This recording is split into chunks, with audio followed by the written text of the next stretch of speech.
So I'd like to kick off our conversation today to talk about the greater Shiba Squad Survivor. We just saw episode 5. This is, of course, part of a bigger series. So I'd like to start off with just hearing what your seed of inspiration was with creating a series like this inside VR Chat. What led you to making this project? Well, of course, being a huge fan of Total Drama Island and Survivor. And just reality TV series in general, that's mainly what the inspiration was, as well as what Rectal Bisque and Evan were working on with a full feature-length film in VR, Shiba King Assassination. That was another big inspiration. Oh yes, absolutely. Would you like to tag onto that, Evan? The next slide.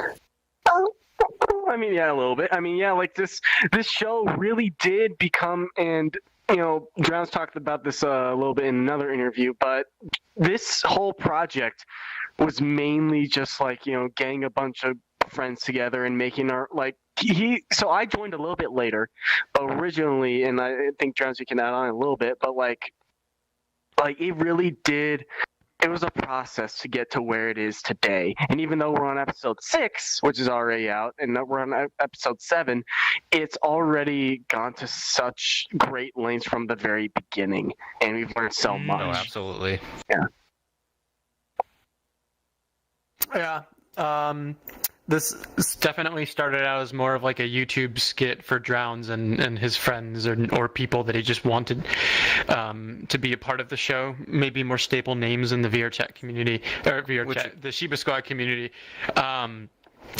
And Total Drama Island has definitely not only been a big inspiration for the premise, but throughout the series as a whole. And I think you and the audience can agree that if you know that show, you will probably have picked up on some of the references. Some. Yeah. I was curious about your influences, actually, but before we get to influences, I have to acknowledge one of the most standout aspects of this production, and that's the casting. You've managed to assemble such a colorful cast of characters, and I'm so curious how you discovered each of your members. You mentioned, a lot of them were friends, and this was a way to celebrate your community and your friends. And so I'd love to hear your process of casting and how you allowed the characters to form their characters. Did you allow the cast to really kind of find their own beats and stories and performance too? So, yeah, a majority of them were already friends of mine, or another person that was big into the production is Shelley's over in the audience over there. But, so it was a majority, it was just friends, and I had a couple people that joined onto the show that I didn't really know. The show definitely formed a lot of friendships, and that is one of the greatest parts about doing this is we get on and we film, and it's not necessarily like, all right, do this, do that, get this done. It's a lot of fun, and that's one of the most important parts about doing this is making sure you have fun. But to talk about the characters, I basically told them what I want your characters to be is an amplified version of your actual personality. So take everything that you do in VR chat and amplify it. Make it times 10, make it times 100, whatever you want to do. And that's kind of how the characters developed. And of course, some of them kind of went off a little bit. Some people decided to be, like skittish, like Yutzel, for example, or Exelon being a jerk. And Exelon's probably one of the nicest guys ever. But, yeah. I don't know if you guys wanted to. I mean, yeah. Oh, I mean, no, I can add on something. Yeah, absolutely. And like talking about the friendship aspect, in the very beginning, not everyone knew each other. I first joined as just a contestant because, I was working on Assassination. I would literally just show up a couple times. I didn't really do too much. And, we can get into kind of how we do dubbing and stuff later and how people act and everything. But from the cast, it really did. It really became a family with this production. I also think that there were so many people who were kind of unknowns in the very beginning, and now because of the series, a lot of people know who they are. It really did change a lot of people, and and for some people, they've actually taken liberties and like going doing different things. Like we have some people in 3D asset production. I'm doing writing. I started just acting, and then I'm doing some of the writing now. Like it's really transformed, even if it's like 6 episodes. Mm. I probably each personally. episode. Yeah, carry on. You can go first.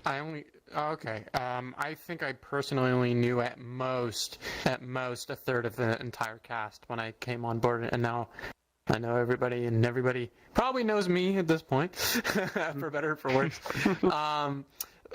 And in terms of the characters, Drown's giving the pitch of being like an exaggerated version of yourself, and throughout the writing of the show, kind of morphing that into archetypes and writing around those archetypes. So some of these people are a little bit more written than just an exaggeration of themselves, but obviously, we try to leave room for creative input, that if someone doesn't like the way things are going, that they can make suggestions. But we kind of took that as a baseline, as a framework, and now we've written like some backstories about people that we're going to continue to flesh out throughout the rest of the series. Yeah, and we also did actually we're not just doing the characters, but also the entire world. I can I can say from like working on like Shiba King Assassination, we kind of thought of like the Shiba Cinematic universe in a way. And I say that I know like Marvel isn't kind of like a good example nowadays, but we kind of we thought of taking Survivor and like Assassination and other like Shiba centered works, at least within VRChat, and make like a whole centered world. There's like different territories and districts of different communities. Like you got like Halo and soldiers, and then you got weebs, you got volleys, you got Shibas. We're making a whole world of this thing as well. The Shiba Cinematic Universe. Yeah. Right, Absolutely. I see. Yeah, I mean that's like the most digestible way to put it nowadays. Is just put cinematic universe, and then it's like, oh, okay, I understand now. Did you want to add anything more to that, Drowns? I was going to talk a little bit about something that we were discussing from the beginning of this question. The biggest thing about this show is like it was mentioned before, how it just started out as a skit, and that's kind of what it was going to be. It was all just improv, and we tried that, and it didn't work too well. We had different cast members. Some of them left. Some new people came in. Excellent. But it started out as that, and I decided, you know what? Let's do this more professional. We'll make a script. We'll make schedules for film sessions, and every episode, it's just a tremendous amount of improvement. I mean, even just like the new one, episode 6, honestly, it almost makes episode 5 look bad. Just how much improvement in the writing, the acting, just everything. It's very exciting. Oh, that's good. Yeah. Well, I'm on that note, I'm so curious about your writing process. I mean, you already kind of mentioned this briefly, Exelon, but I'm curious if your writing is really rigid, or if you would like to allow a lot of room for improvisation or improvisation. You heard me the first time. How was your writing process there, and how much do you want to embrace the cast that you have in terms of their input?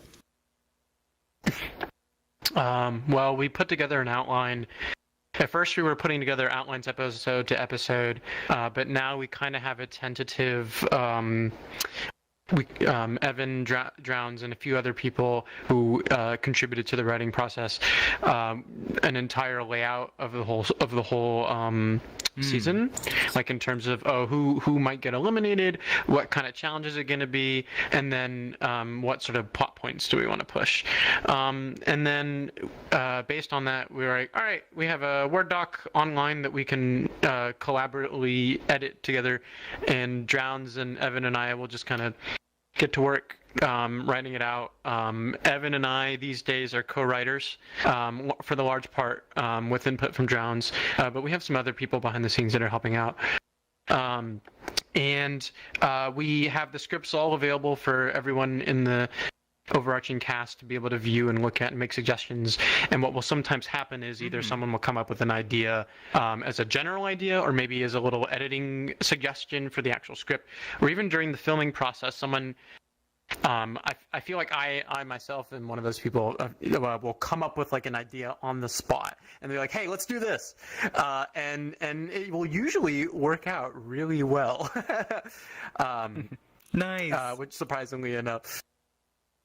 Yeah. Sometimes I things love that. will either. Oh yeah, sometimes things will either just be like, we have it planned out, or some things will just in the middle of the moment. Like sometimes while we're even filming, we'll just include something if it's good enough. Like oh wait, that's episode 6. I'm trying to A good think something example, episode I got 4. one. Yeah.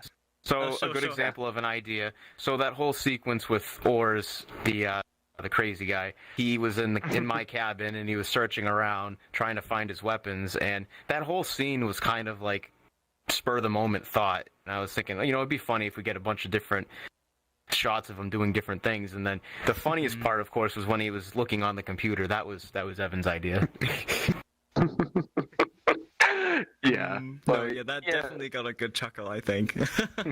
Yeah, but with writing, like, I mean, I did some of Assassination, but like I really took up writing with not Assassination, with Survivor, because I mean, I saw so much potential in this show, and and Exxon was exactly right.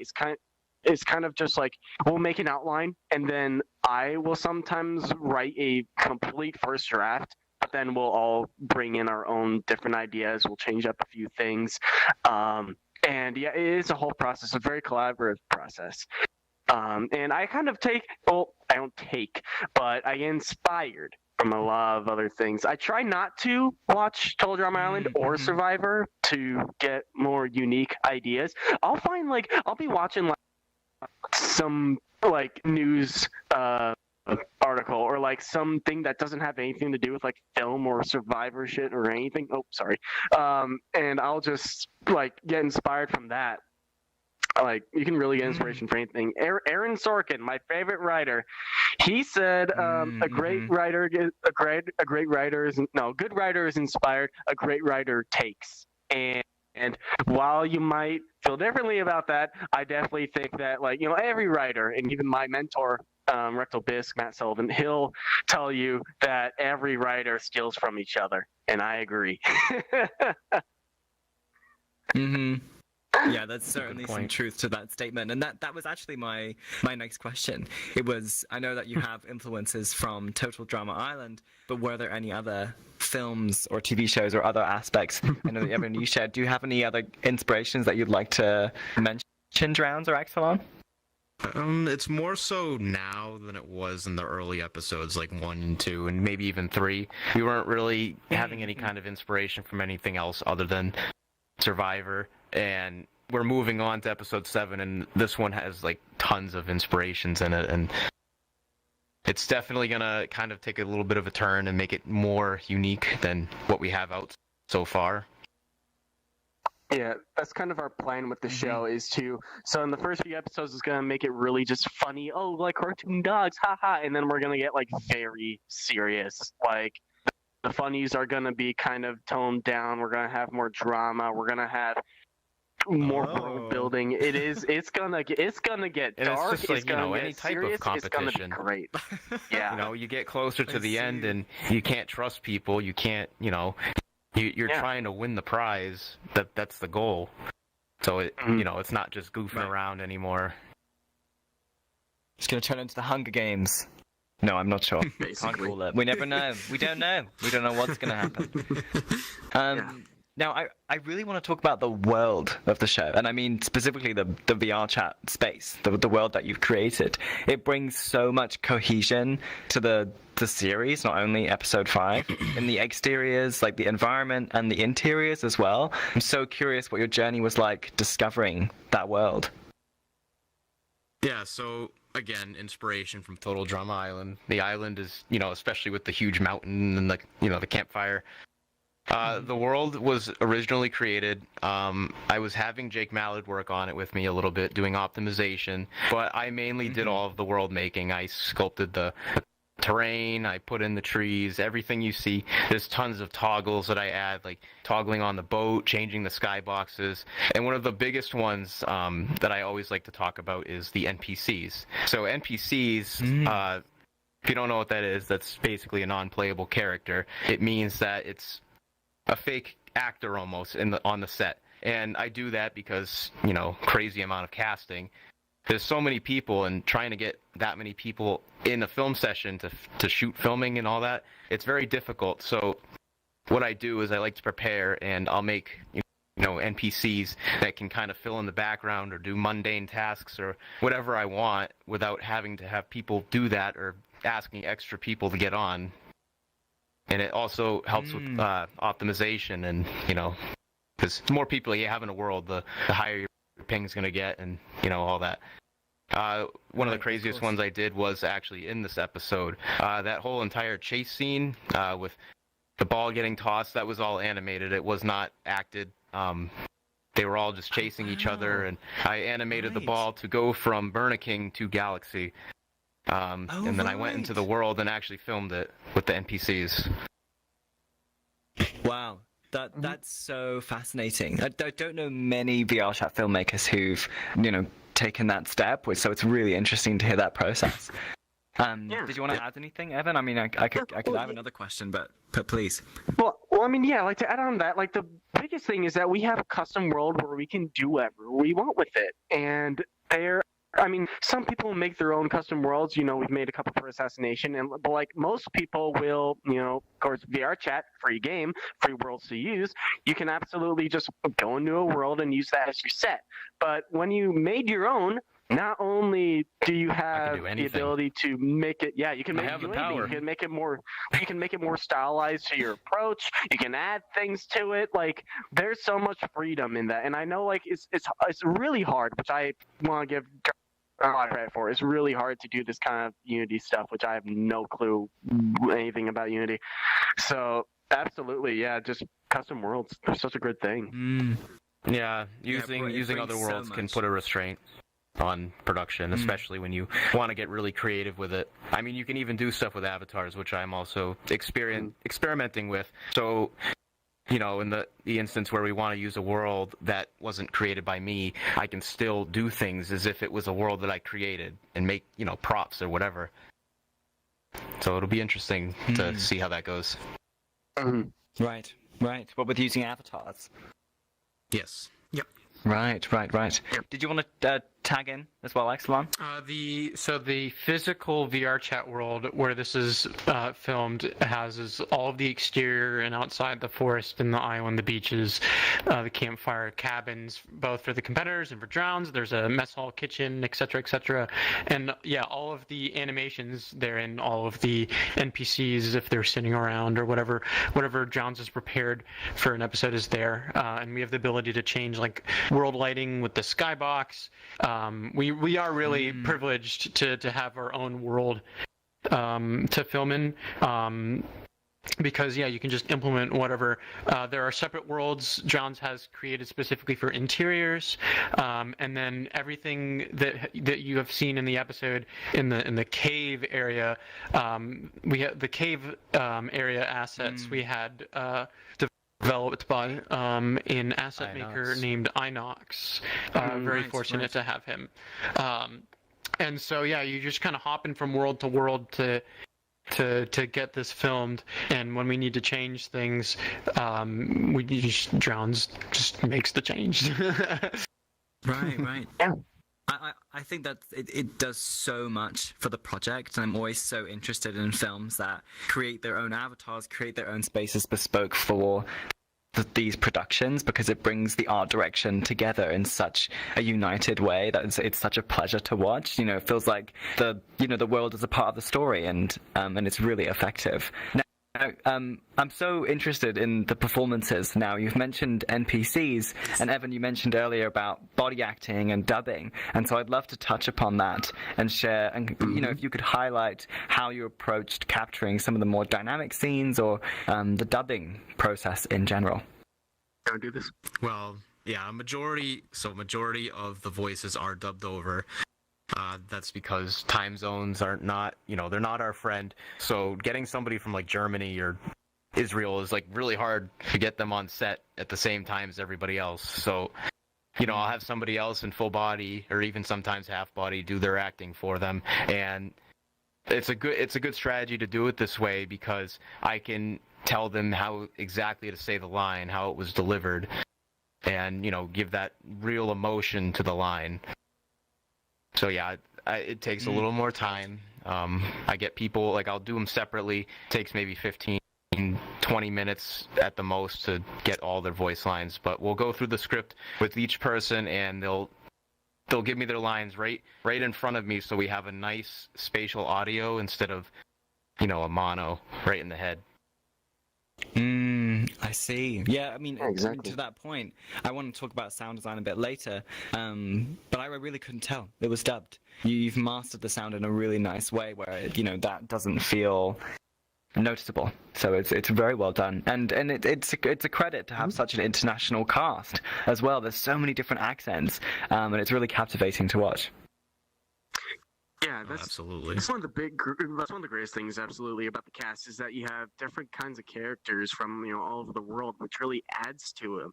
Not only just like how they look, but also how they act as well. It's not the same. It's not everything isn't the same, which is really cool. And as for dubbing, the coolest thing is that it does work. We figured that out in Assassination, and originally I would consider dubbing to be the best way of doing this, other than actually being in person. Because the thing is, we tried. There's a very different technique that some people will record the lines and play them through the avatar, but you have to go through timing, and also, in my opinion, it just does not seem natural at all. Now, dubbing you can kind of consider is the same thing, but as Drowns mentioned, you have those lines that are already spoken, so you know how it was said, when it was said. You have these extra instructions, and if you do it just on the go with the script, it doesn't really work out. And of course, there are issues with this, with the strategy that we do with dubbing. There are times where I'm too lazy to look at the footage and tell them how exactly to say it, so I kind of just assume how it was said. Give them the emotion. The emotion will be there, but the timing will not be. Because sometimes people pause in between a word. Sometimes people mash words together. So to kind of combat that, I am very precise with my editing, and I will speed up very, very small parts of it so I can fit in the words together. It won't match up exactly, but it'll be extremely close. I see. Yeah, well, sometimes you have to take that liberty. If the footage isn't quite working, it's the best way to go. I'd like to touch upon avatars too. We've talked about the world. I'm curious if the avatars were what the cast were already wearing, and you just wanted to embrace that, or were avatars made more bespoke for the production? Yep. So all of the competitors that you see on screen, they're all their own character. We were kind of halfway through episode 1 and basically told everybody that I would like to have your avatar because I was noticing that it's very difficult to get people to show up. So I made everybody give me their avatars, and that gives me the ability to add whatever I want to them, like the team collars, just everything, props, the ball, and the key that was from this episode, just anything. I see. Well, that's a nice way to kind of bring them together. Did you want to chime in, Exelon? Sure. Yeah. So all the avatars, as John was saying, are derived from people's characters. Mine, Evan's, John's, everybody. And these are all models that are derived from the base model created by Pikipedi, and some from variants, but just kind of adapting it, as Johns was saying, for use in the series. So by having everyone's avatar to be able to use to film, he has props that you can toggle on, or maybe special things that you need for a certain episode. Right. And by being able to have everyone's avatar to film is good. Is good. So. Oh, absolutely. Yeah, I mean, like the world, it does so much justice and gives you so much creative freedom as well. Now, let's talk about cameras. So one thing we haven't really touched upon. I'm curious that, well, firstly, there's a really nice blend of handheld cinematography and kind of more clean drone footage, which I think really matches the genre of the show. Did you have any specific directions with camera or inspirations that you wanted to bring into? Originally, in episode 1, I was trying to be very descriptive when we were writing the first script about what the camera angles will be, and that just adds a lot more time to the writing, so I just kind of stopped doing that.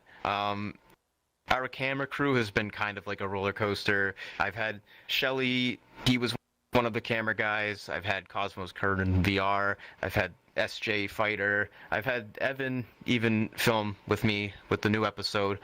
But a majority of the time, what I will do is I will thoroughly read over the script multiple times and just picture the scene in my head, and then that's how I get my ability to direct them and tell them where I want them to be. So then I can set up my camera, and I'm actually holding the camera the whole time, because I do majority of the filming as well with VRC lens. But I'll get one angle and I'll say, all right, that's good.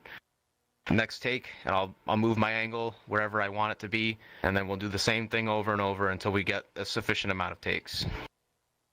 Yeah, Right. and let me tell you, this guy has improved so much on his camera work. I've kind of been I'm in school for this, so I'm kind of like in his ear, just like, hey, remember the 180 rule? Hey, map your shots. Just like I'm basically in his ear, just like giving him like tips and stuff. But yeah, I mean, like he if you go back from episode 1 to episode 6 that we just released, like, and again, this guy's been doing the majority of the filming. He's done extremely well. He's improved so much, and the other cameramen have also done great as well. Yeah, and it really is astounding how much the quality has changed from episode 1 to 6. Like, I was kind of like my family's watching right now, my parents and grandparents, and I kind of like for a while I didn't want to I didn't want to share Survivor or Assassination with any normies, anyone who was outside of VR, because I didn't consider it to be good enough. But how we've gone so far, episode 4, 5, 6, I think we've really improved so much, and like I'm finally showing it to my classmates and to family. Like it's gotten that good that I think everyone involved should be proud of it, or more proud. And of course, with this improvement, it does come with its difficulties and time, especially. Yep. Oh yeah, of course, it's a huge time sink.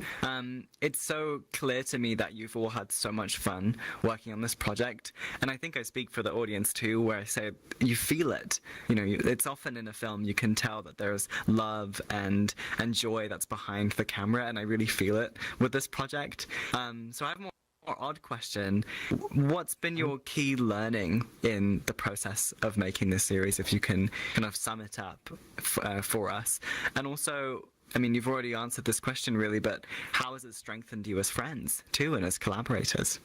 I mean, key learning, that's pretty much everything. I was bad at everything when I first started this, but basically I was super shy. I didn't want to be very directive, I didn't want to tell people what to do. I wasn't that kind of person, and just as the episodes keep on going, I kind of learned that with people seeing progress, they will want to continue this. And Shibas are very excited all the time, and getting them to focus can be kind of difficult, but I've kind of learned a good system where herding cats. But yeah, I've gotten a good system now where I can get people to listen, and we can goof off a little bit, but it's a lot more productive than it was at the beginning. The beginning was kind of rough.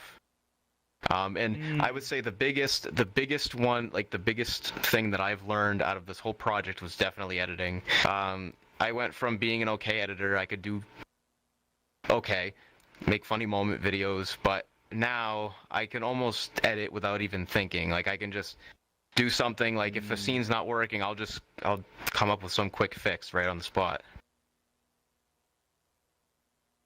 Yeah. Awesome. And like for me, it's kind of been like, so I'll admit I've kind of been like taking up many things like cinematography and like other things in the last 3 years. But with Survivor, when I was brought on as a writer, I really took this seriously. I mean, I did I knew how to write a little bit from Assassination, but when I got on Survivor, I was like, okay, no, we're gonna have this scene, and this character does this, and this character says this. And I was watching so many shows and videos about writing. I want to take this seriously, And also, it was not only just writing, which I honestly think my best work has been in Survivor so far, and but also acting as well. I know, again, we're not, I'm in school, I got jobs, I got other shit I'm doing. Sorry, sorry. I feel that I've really come a long way, at least in Survivor, and I think a lot of people have too. Not just whether it's acting, writing, or whatever. We've all improved in our own work. Yep. Yeah. Keynote of learning is clearly with this show. Is by doing, and you see that in the way that things have changed through the show's run. Unfortunately, the byproduct of that is in terms of rewatchability and polish. Our older work kind of pales in comparison in some ways, but we have the advantage of learning, as we go, and it means that what is new was always in multiple ways better than the previous. I can't believe that we somehow continue to find ways to improve from episode to episode. I'm like, we got to peak at some point, but we just keep knocking it. I know I'm tooting our horn a little bit here, but we just somehow keep managing to knock it out of the park every time. For episode 7. Me personally talking, I had only had some experience as acting as an extra in Bisk and Evan's film Shiba King Assassination, so I didn't really have any experience coming into this. But me and Drowns and Evan and for everyone, just kind of taking as much experience that you have in your personal life, either with your career, your profession, or your hobbies, and trying to tie that in, trying to slot that into what you're doing in the project to kind of help figure out how to do things me using what I know about business classes that I took in school to understand how an audience thinks when it comes to writing, or how to coach people for acting as a co-producer. Drowns, working based on his previous experiences, doing his own skits and providing his expertise in Assassination and other projects. Evan with his work in Assassination and also his professional and educational experience. We're all complementing each other, and I think that's what's really strengthened our bond is for us to be able to trust our creative decisions as a result of what we've worked on together. And I think that's really powerful. And that way, right, with some people acting in the show who were they've never done anything before, and now some of those people are our most reliable and most favorable actors, for example. Doing it's very rudimentary, but for us it's very powerful. Yeah. No, I love the message of all of your statements there. I think if you're able to look back on your earlier works and see improvement and see yourself bigger than what you were then, that is such an achievement, and you should all be so proud of that. And that goes to every creator in the festival, but creative in general. That's a huge achievement, and you should be so proud. And the collaboration that you found together and the trust that you have with each other is so wonderful too. That's kind of your dream collaboration. And I know I'm going off on a little bit of a tangent, but I also want to acknowledge that I think VR and VR chat, filmmaking in this space, such a great tool for education, for practicing your skills. Evan, I know that you're in education as well for film and media and animation, and I'm sure that you're bringing in a lot of your knowledge there into this space, and you're able to play and collaborate and try different things. And I can relate to that experience too, as someone who went to film school and used this platform to experiment and play around, and it's helped me tremendously. So I just want to echo that point that you made to a little bit further for our audience and for people watching. If you're interested in experimenting, this is such a good space for it. Now, I have one more question before we open up for audience questions, and that is, I would love for you to plug where the series is at now, and what we can expect in the next episodes to come. I mean, you've already done that a little bit, but here's your plugging opportunity. So yeah, we got episode 7. The script is pretty much written. We actually are going to start filming tomorrow. Evan and I are going to be going to Chicago as well as Exelon, so there's going to be a little pause, especially because the holidays are coming up as well. So there's going to be a little bit of a delay, but that's okay. We're going to start working on just putting out shorts to kind of help the YouTube algorithm and trying to make some social medias for the show as well, just the habitat. There is an IMDb page. We update that regularly. There's also a Patreon, which I need to start updating as well. I haven't done anything with it in a few months now, so there's all kinds of stuff that we're trying to do to help this show, just to keep it hype. Okay. Yeah. Well, in the meantime, we've got up to episode 5 and episode 6, so there's still plenty to see in the meantime. Just wanted to plug that. Go on, Evan. Absolutely, yeah. As he mentioned, yes, you can watch. So I mean, you can just rather search up Shiba Squad Survivor, and that'll be the first thing you come up with. I mean, on YouTube, it's on a channel called The Habitat, but you'll find it easier just to search up Shiba Squad Survivor. But yeah, we are working on episode 7 right now. We're still messing with the script a little bit, but we are good enough to start filming. Definitely the most ambitious one yet. By far. Yeah, this one's. You'll say that for everyone. Oh yeah, no, seriously, yeah, we will. But yeah, and then we're looking for 18 episodes. Is that right? Yeah, for the 18 show? is the planned episodes, and that's including an hour-long finale. Yep. Wow. Yeah, so it's gonna be. But I mean, we're doing pretty good right now. It's funny because I'm mainly the person writing. I keep on adding all this ambitious stuff, and that's taking us longer. But we are on a good track to finishing episodes within 2 to 3 months at a time. So we can totally have this thing done in 2-3 years at the least, definitely. Yep. Mm-hmm. Okay. Well, I want to make sure we have good time for audience questions. If anyone has any questions for our attendees, please come down and ask away. I see. I see Kip's coming down. We love hearing your questions. Hey, Kip. Hey, Kip. Hello. Hey. It's incredible, you guys. So, when it came down to the NPCs, I actually had a really big question about it. Are you using shader motion at all to capture the mocap? And then making animations off of it, because it's something we've been experimenting with as well too. Or do you do other animations? So originally it was shader motion. That's what I was using probably from episodes 1 to 3. I stopped doing that and I switched over to Mocap Fusion, which is a great tool. It cuts down the time of setting it up immensely. Yes.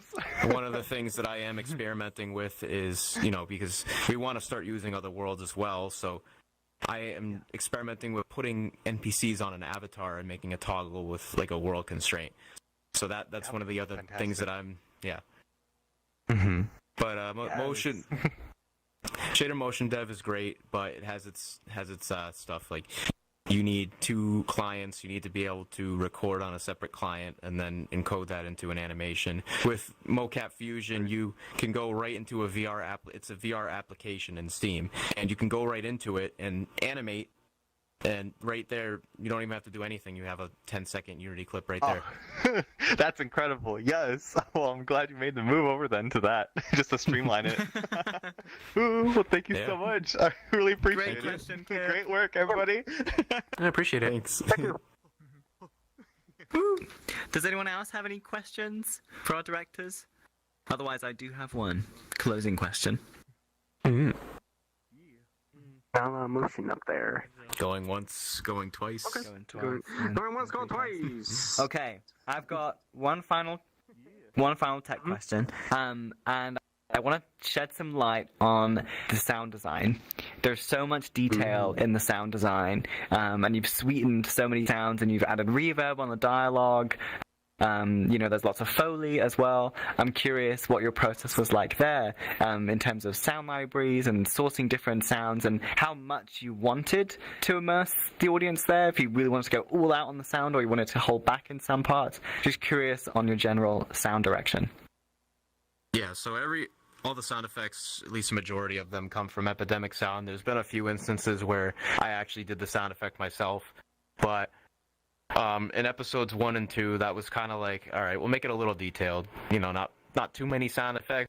It's just, it takes a lot of time and precision. And then we went on to episode 3, 4, 5, and 6, and every single one of them, it's just more and more sound effects. I tried to count how many I was doing in episode 6, and there was over 1,000 of them easily, and it's just so much detail, and like looking at the editing timeline, it's crazy. It's just so many sound effects, and it's all about putting them in and making sure you get the right frame of where you put the sound and making sure it matches up. Sometimes it's a lot of experimenting, and it's the same goes for music as well. Music is probably another very difficult part of making this project, and it takes about 2 days to just get the music correct. But I experiment with music tracks as well that come from Epidemic Sound, and I'll just go from there. Some of them even you can sample just one specific part of that song or whatever. You can do one instrument, you can have the whole thing. It's whatever you want to do with it. Right, take different stems. Yeah, that's superbly done. Yeah, I've seen this guy's timeline. It looks like a rainbow in a blender. It's colors. I can completely imagine. Well, there's so many gems of inspiration in this conversation, so thank you so much.